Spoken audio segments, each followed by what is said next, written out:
Look at the next learning outcome, which will be derive and use the equation lambda mean equals to HC over E wood. Okay, now let's look at the minimum wavelength of X-ray. This is just actually repetitive class of what I have taught. Okay, now let the potential difference across the anode and the cathode. So this will be the cathode.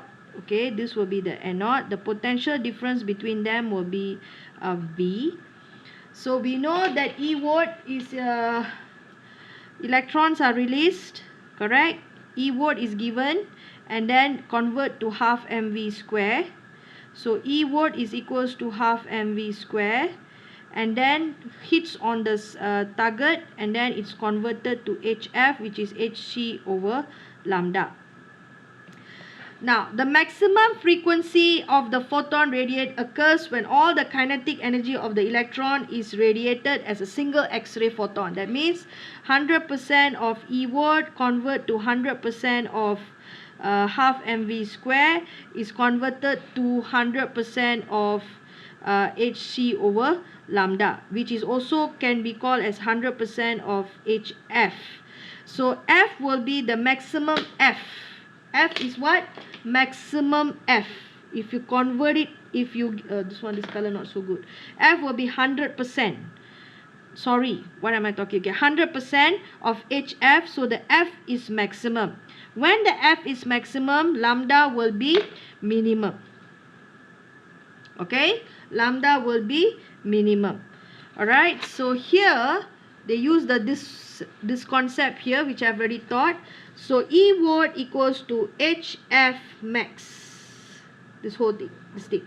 Okay, so F max equals to E watt over Planck constant from here. F max E watt over H. Okay, F equals to C over lambda. Okay, so lambda mean equals to HC over E watt, because C over lambda mean equals to E watt over H. So lambda mean equals to HC over E watt. So you get minimum wavelength. HC equals to E watt. So if you see in here, this will be the minimum wavelength. That means 100% is converted. Okay, alright. So here there are two types of X-ray. You have to memorize this. They love to ask in the exam. We have hard X-ray, we have soft X-ray. Hard X-ray, short wavelength, and high penetration power. Okay, short wavelength and high penetration power. Okay, alright. Okay, soft X-ray, long wavelength, lambda long, and low penetration power. Remember this keyword.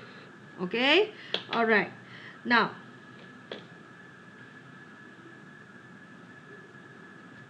okay, alright. When the current flowing in the cathode is increased, this is the cathode.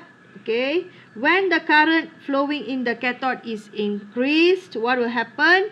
More free electrons are released. The number of electrons colliding with the target will increase, correct? Because more electrons are released, more electrons will go and collide on the target. As a result, the number of X-ray photon produced per unit time increases, because E equals to Hc over lambda. So more photons will be increased. Okay, and then the intensity of X-ray will also increase. Okay, if more electrons collide with the target per second. So you notice this one is actually related with apa tu? Photoelectric. Okay, so this one also. Alright, so you can do checkpoint 24.8 also can do class. Alright, X-ray diffraction I'm not going to teach yet, because I have not teach diffraction. So I have two topic pending with you all. X-ray diffraction and also apa lagi? electron diffraction. So these are the two topics I have to pen first, because you know why? Because I haven't teach diffraction yet. So that's it. Okay, and then nanoscience. Nanoscience is something that you have to read up. Okay, actually, what is nanoscience? Nanoscience is the study of the property of structure of the size smaller than several hundred of nanometer. That means now it's going to nanoscience already. From quantum physics, we are leading to nanoscience already. Okay, so it's a study of a small structure of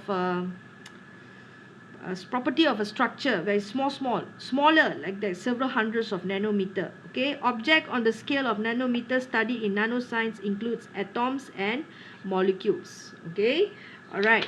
So one of the aim of nanoscience is to study how to manipulate and control chemical and biological matter on this very small scale.